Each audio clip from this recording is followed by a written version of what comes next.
game player. What's interesting about it is it's so customizable and so tweakable. You don't really know necessarily what cards they have. They could have Spell Pierces, they could have Dazes, they could have Stifles, they could not have any of those. You know, it's hard to tell what their mix of Lightning Bolts and Swords to Plowshares are. And as we're looking at the start of the game here with George on 6 cards, Logan actually has 3 Stifle and 2 Spell Pierce with 2 Gitaxian Probes. So, like I said, some weird numbers. Oh, and all 4 Dazes. Interesting.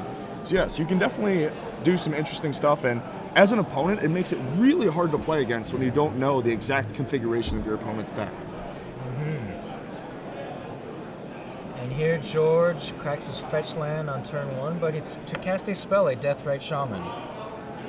Yeah, the mana boost that Deathrite Shaman offers is pretty powerful. As you saw at the Grand Prix this weekend, Deathrite Shaman absolutely format defining in Modern, and I would say format defining in Legacy as well.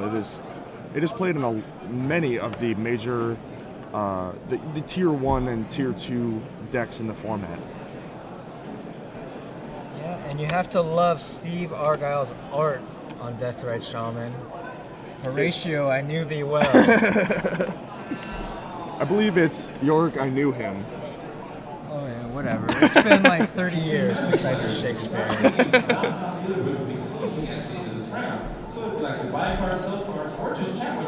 So, fetching out of Volcanic Islands and Lightning Bolt on the Deathrite Shaman, and that warrants a Force of Will, pitching another Force of Will. Wow. And Logan, very happy about that, going to eat it up with a Daze. That is an extremely profitable exchange for Logan Rodgers there. He is a little behind on tempo, but he is up significantly on cards and quality.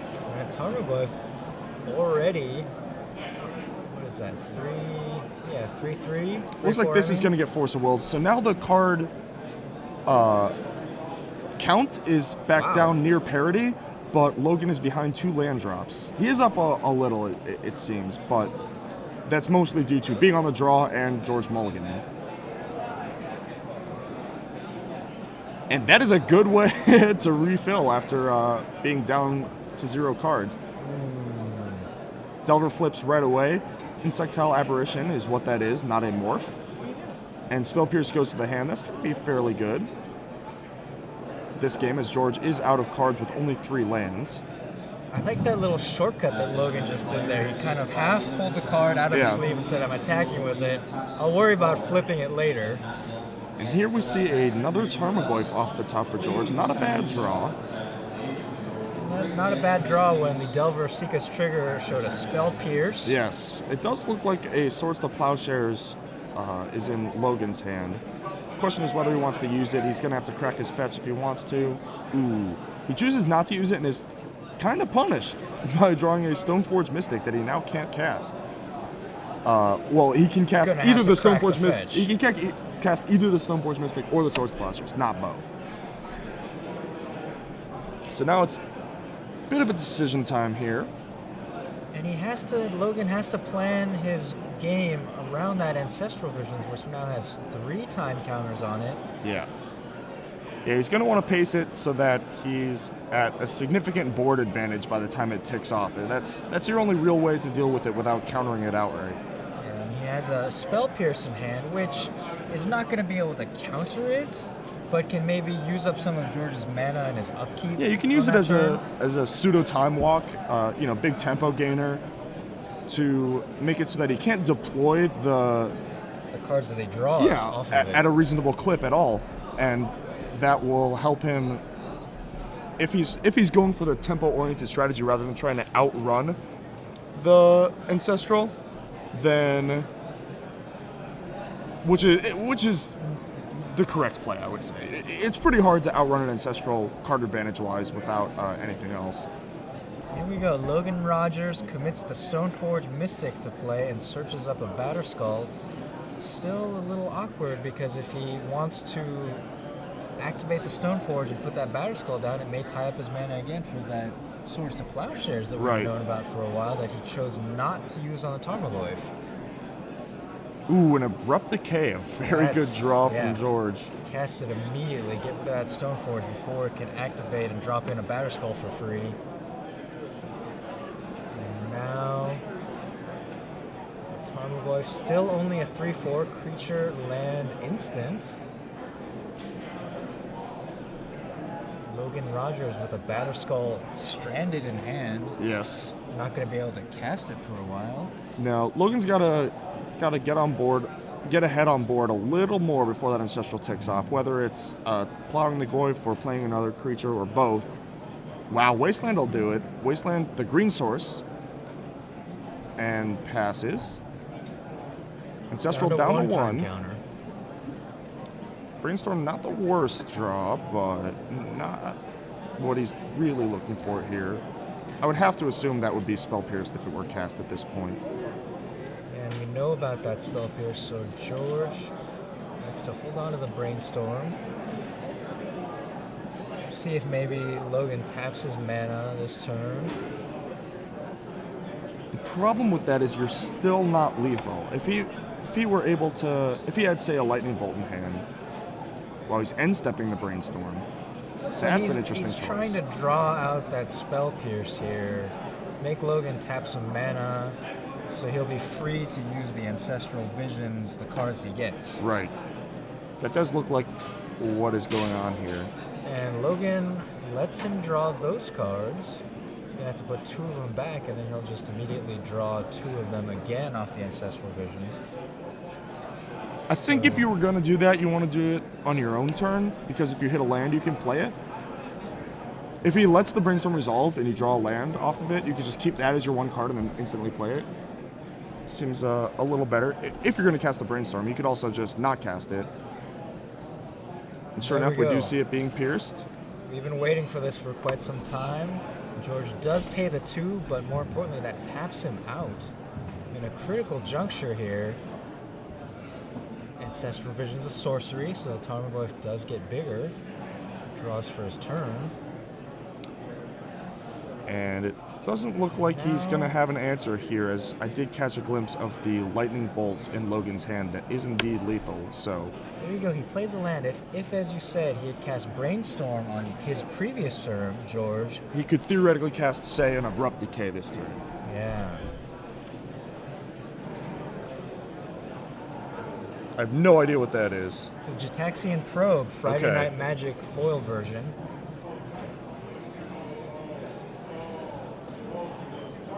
Let me see your hand, and you're dead. 3 and 3. Insectile Aberration attack, plus the Lightning Bolt. Logan casting the Probe just to make sure the coast was clear. And it was. So, Blue, White, Red Delver takes game 1. Winner of this match goes to 8-1 and is into the top 8. And Logan has won game 1. I really like these high-pressure matches. Especially like on camera. Watching them or playing in them? Both. Both. It's like why I like Magic. Yeah, it's why we love competition. Games, competition, sports. I was gonna say I love playoff baseball. Yes, exactly. Same principle. Everything's on the line. Your season continues or it ends right here. Or you go home. What does George need to do to not go home and take game 2? Well, let's look at the sub-games going on here, as that is how I visualize these matchups, is, you know, the different sub-games that are being played out all at the same time. One major sub-game is Ancestral Vision. Whether it's from a Shardless Agent or suspended the natural way, it gives him such a boost of card advantage in the mid to late game that it's really hard for the Delver deck to outrun it, not only because it's, you know, three cards for 1 card, but also because it allows him to make his land drops out from under the Stifle Wasteland Spell Pierce Days range and have the extra cards, the extra answers. Another, and it's free. Yeah, it is free. The fact that the turn you get 3 cards, like that game we saw Logan cast a Spell Pierce to deny George the mana. Yeah. That's very important. Usually when you cast card drawing spells, you have to wait till next turn to redeploy your threats. Right. Then another key subgame here is Geist of Saint Traft. We did not see that card from Logan Rodgers. He but only has 2 copies, which Yeah. most of these decks usually have 3. I've seen some with 4 or 3 in the 4th in the board. With only 2 copies, it becomes less prevalent, but it's still there.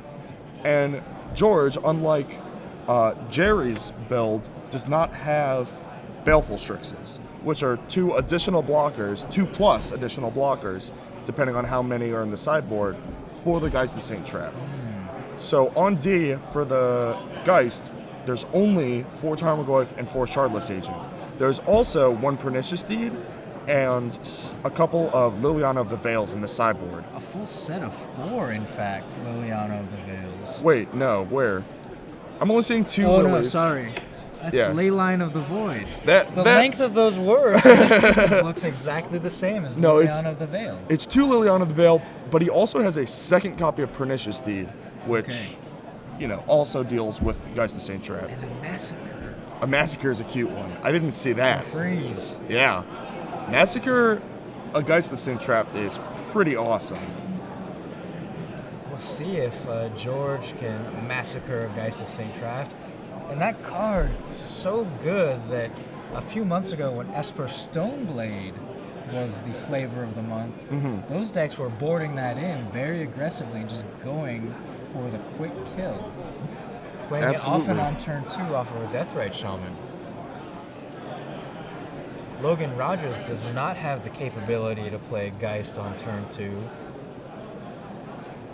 No, it's much more of a Delver-based deck that also happens to have this really strong finisher and resilient finisher in Geist of St. Traft. Looks like Logan's going to start with a Wasteland on an Underground Sea, and that's going to warrant a Mana Floating and a white-bordered Brainstorm. There it is. No! What is that from? What set is that from? Is that 5th edition? It might be 5th, I think. Okay. Yeah, I think it's 5th. But The very rare 5th edition Yeah. Border Brainstorm. not a fan. You like it? At this point, like, it's so different.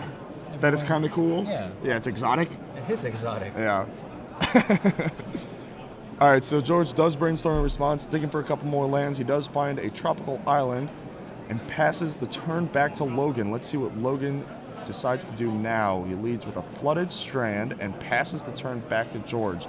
Represents a Stifle, maybe a Spell Pierce, maybe a removal spell for a creature that's played. George plays a Wasteland, which And a is 2 Tarmogoyf. things. 1 indicates that he doesn't have another land, and 2 makes it very impossible to play Liliana of the Veil next turn. He does, however, have a Tarmogoyf, as you said, which is Just a 2/3. it's a baby goyf, but it is the threat at hand. It is the focus of the game right now. Let's Logan pausing, possibly still thinking about whether that Goyf is going to resolve. Cracks his Flooded Strand. Go get himself a Volcanic Island. say, wow, with just instant land, So he could Lightning Bolt. yeah, this is a the Goyf here. boltable goyf. The ever mysterious, the elusive boltable Do goyf not see that very often. does not happen very often. Even Riki. after checking state-based actions, Goyf still only sees land and instant. 2/3. And George kind of priced into protecting this here with his mana troubles. He's really and another Force of Will being dazed. That is back-breaking. George, he does have another Force of Will. Does he have another blue card? Does he really want to fight over this? It looks like he does. With another Shardless Agent, so he Force of Wills the Lightning Bolt. And gets Logan's forced got a back. Force of Will. Wow. For this counter battle. So George has a Liliana of the Veil as his 1 card in hand that is very far away from casting. No black mana. And Logan has a grip full of 4 cards. He's got a Brainstorm, a Batterskull, and a couple lands. I don't know if I would have started that fight if I were George with that first Force of Will, pitching Shardless Agents for both of them. Not only are you 2-for-1ing off of the Force of Will, but that Shardless Agent Feels like you're 3-for-1ing if you yourself. cast it, Yeah. or even more if you luck into an ancestral vision. So Yeah. And he's only one colored source away from being able to play a Shardless Agent. He doesn't have any manipulation, but you have to think you're going to draw a third land. Yeah. And then if you just cast 2 Shardless Agents, that seems a lot better than defending a 2/3 Goyf at that point. And even if you're not, you have to think, if I don't draw a third land for these Shardless Agents, am I winning anyway? Is this Tarmogoyf really going to be enough? And the answer is likely no. Right, even after all of that, we're still only looking at a 2/3 Goyf. Instants, lands. Yep. I mean, the Goyf itself is in the graveyard now, but... So Logan's turn was Brainstorm, 2 lands back, shuffle them away, Delver of Secrets. Passes back to George, who does draw a fetch land.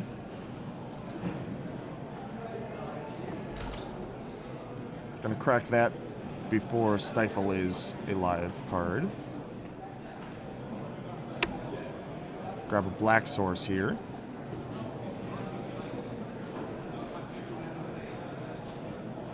Yeah, so if you don't fight over that goal, if you're playing a Shardless Agent here, the Cascade triggering off the spell being cast, so even if that gets Force of Willed or Dazed, you're still getting some advantage out of it. Yeah, and your next turn is another Shardless Agent. Well, here we see Golgari Charm using the -1/-1 mode, killing the Delver of Secrets before it flips, and a Wasteland used by George. He draws a Brainstorm and passes. Logan drawing a land and passes. Please don't Brainstorm! No, Riki! And here we are in round 9. We've been talking about the Brainstorms. Not a fan of this one. What's the problem with this one? What deadly sin of the Brainstorms is this? It's a lack of patience. You gotta sit on them for a long time. You gotta let them marinate. Brainstorms are like a fine wine; they get better with age. So Deathrite Shaman played. Now, if that Deathrite's killed, he's just Brainstorm locked for yet another turn. And it's not like he needed the third land to play a Liliana of the Veil, because Logan didn't have a creature. If Logan had played, say, a Stoneforge Mystic that turn, or a Delver, or even a Geist, I definitely agree with the Brainstorm, because you want to untap and slam Lily and Edict it. Yeah. But I don't think there was a rush there for that Brainstorm. And now he's locked for another turn. Still cannot cast the Liliana of the Veil, as Logan Rodgers used a Wasteland on George's Underground Sea.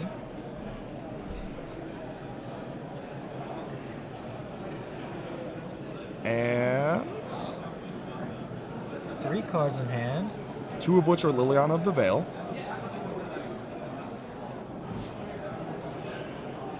So George needs that Deathrite Shaman to stick around.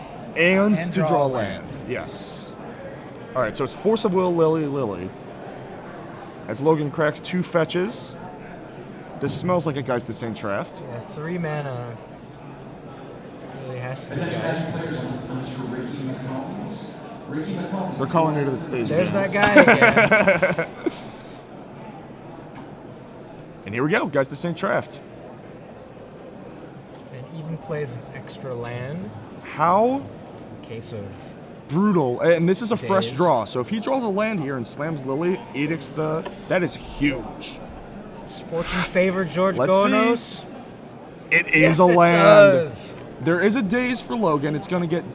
The first one's going to get dazed, but he does have another Liliana of the Veil. So now, in addition to that daze, Logan is going to need to find a second answer, another counterspell of some kind, a Wasteland. Another creature to pad for the Edict effect also works. A kill spell for the Deathrite Shaman? Yep, that one does it too. It actually looks like a Batterskull in his hand, but with the land returned from the daze, he can't cast it, so he does need to draw something here. And it's a Ponder, so the redraws. He even has a shuffle effect. He attacks. We see him gesture to the side of the Geist, indicating, yes, I did remember the angel, thank you. There's Lightning Bolt, that'll do it.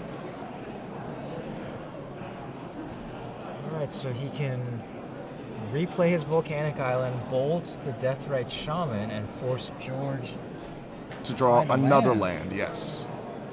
And it would have to be a black mana producing land. It Cannot would. be another tropical island. Or Wasteland. Or Creeping Tar Pit. There are actually a bunch of misses. He could hit a land and still not be able to cast it. Logan tanking here, I can't see what the other cards are. If he has a creature available to him, he could also just cast the creature Yeah, and just use a that Delver to of Secrets. Yeah, just use that to pad the edict.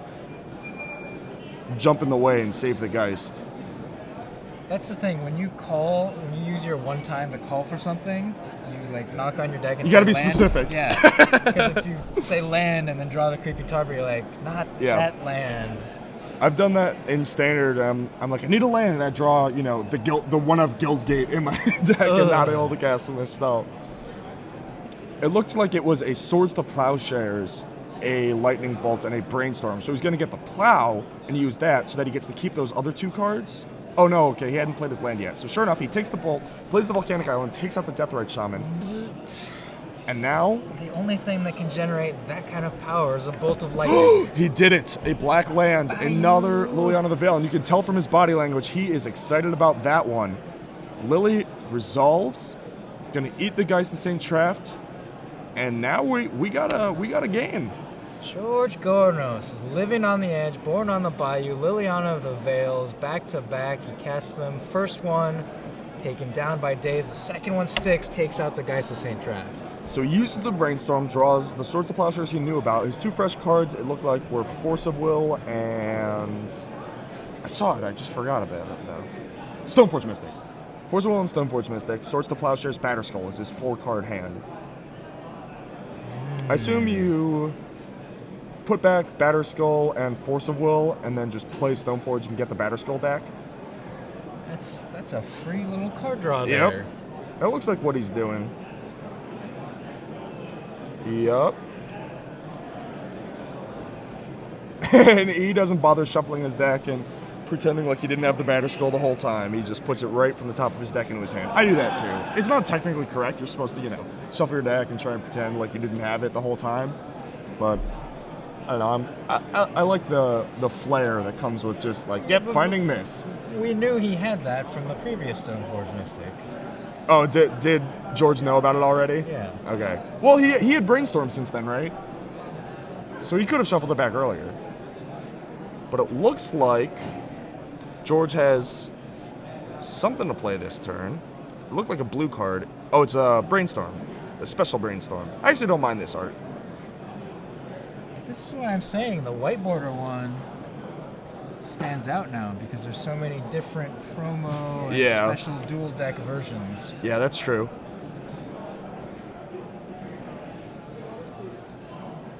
This one is what? Elspeth versus Tezzeret? You got me. AJ, you gotta play more dual deck sealed. That's not exactly my scene. So it looks like he does not have an answer to the Stoneforge Mystic immediately. He's going to go Wasteland your white, play a Deathrite Shaman, and then plus Liliana. It's not a bad turn, but he's still going to be facing down a Batterskull next turn. Right, Logan Rodgers can use his Misty Rainforest to get another Tundra, so he tried to cut him off with the Wasteland. Is he thinking? So he's saying that, hang on, the Deathrite Shaman? Okay, Yeah, no, all right. everything's resolving. Yeah, plays out as expected. Logan draws for the turn. Looks like a Ponder or another blue card. I have to assume this turn starts with a Fetch Crack. So what? You don't have to activate the Stoneforge Mystic right now, but you have to make sure you have white in play so that he can't kill the Stoneforge Mystic in response to you cracking your fetch. Okay, it's a Delver. And he does crack the fetch. Well, that's a lot of protection for the Liliana Edict effect. Yes.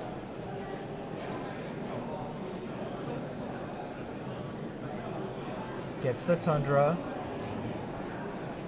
Does not need to activate Stoneforge Mystic. So what you were saying was...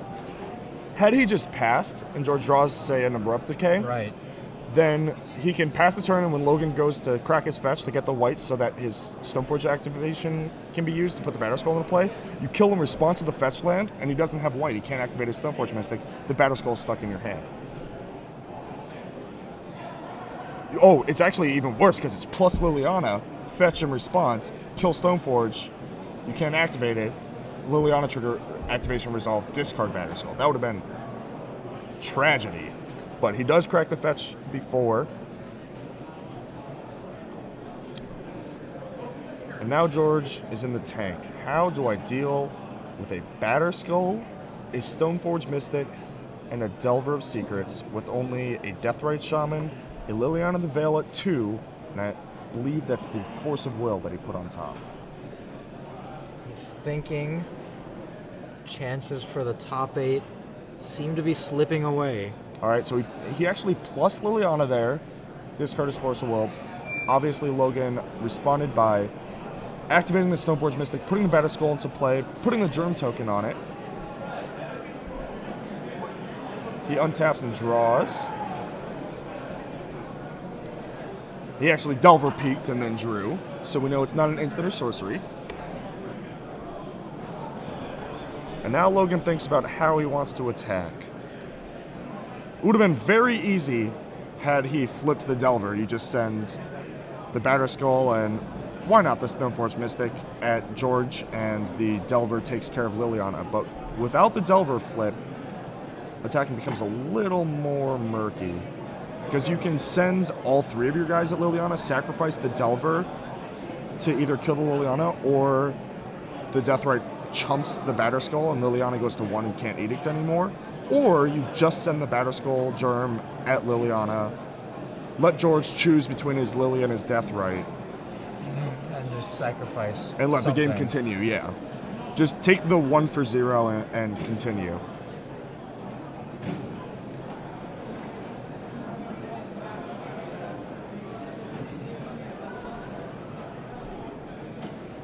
So pushes the Batter Skull / Germ forward. It has Vigilance. And George thinking about chumping, it looks like. Or maybe... Did Logan just attack George and he took it? Oh, okay. He just is going to ignore Liliana. That is another option available to him. I think... George goes end of turn, activate Deathrite, exiling your Geist, gain 2 life. I think I would have attacked Liliana there if I were in Logan's seat.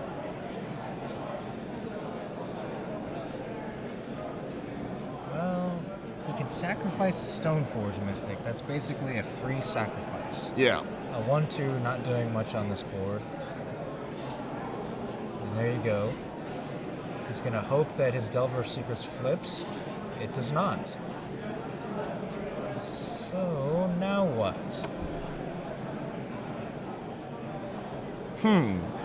Logan Rodgers here. Eating his shirt. If he can close this one out, we'll move on to the top 8 of the Legacy Open here in Atlanta. He's Up got again. a Batter Skull. With a Batter Skull. Batter Skull, Delver of Secrets versus Deathrite Shaman, Liliana of the Veil. It looked like Logan pointed to his Batter Skull. Said attack. Yep, attack So you it again. looks like again, attack you. I agree with this Liliana. one. With Liliana only at 1, there's no real reason to pressure it.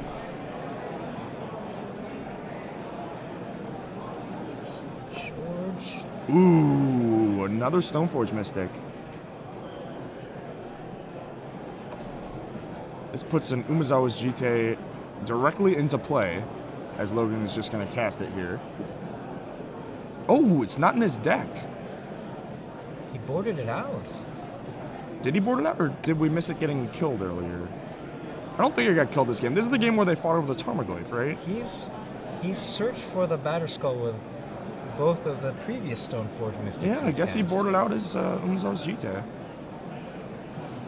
So Squire was the play. Tarmogoyf is not bad at all. If And- it's big enough, which I have to assume it will be.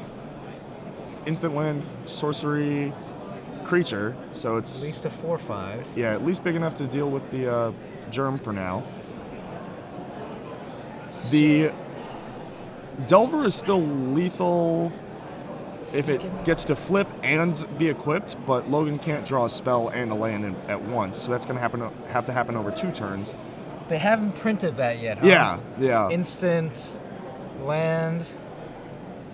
And then George can also be gaining life with Deathrite Shaman. He can start grinding out with the Liliana. I don't know. This game's getting a little close. If this Delver doesn't flip on this turn... The longer that Delver does not flip, George seemingly getting back into this game. Yeah. He still has a Liliana, which Logan intentionally ignored. Yes. He could have been attacking the Liliana, forcing George to defend it or lose it. But instead, Logan went for his life total. Now is he regretting that decision? I don't think that was a mistake, per se, No, given the board state at the time. But certainly you can regret that it has reached this game state. Wasteland drawn doesn't really do much. So Logan is just going to attack with the Batterskull. It's a free roll. Even if the Tarmogoyf blocks and the germ dies, he is just going to equip it to something else anyway. Or you can bounce it and put it into play with the Stoneforge again. Yeah. Both are options. So it is basically just, I will gain 4 life. Yes. He just passes. If he doesn't bounce it right now, then in response to bouncing it, the Stoneforge could die. Very similar to the fetch land play I was talking about earlier, if George draws a removal spell here.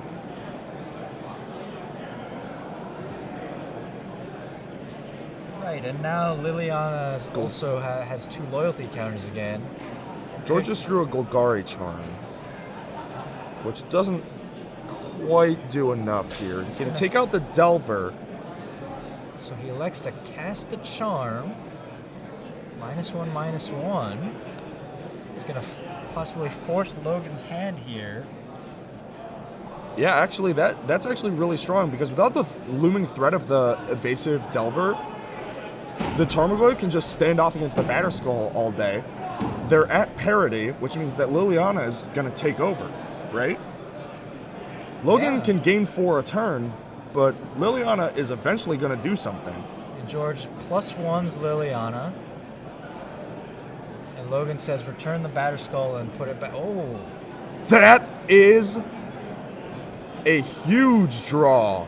Sword of Feast and Famine off the top. Okay, so we thought that he had boarded out the Mizao's GT. What he actually does is boarded in the Sword of Feast and Famine, but searched for it and did not find it because he didn't want to lose find it because he would lose it to the Liliana. Sure. Wow. That makes a lot more sense. That's a really heads-up play, and it is working out. He is hitting for 6, dropping George to 1. Protection from black and green. Those are the colors. Conveniently.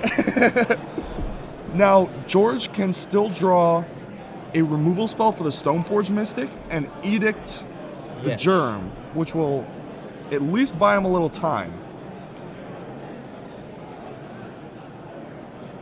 He gains 2 off of his Deathrite Shaman, up to 3 life. He has to draw a spot removal spell here.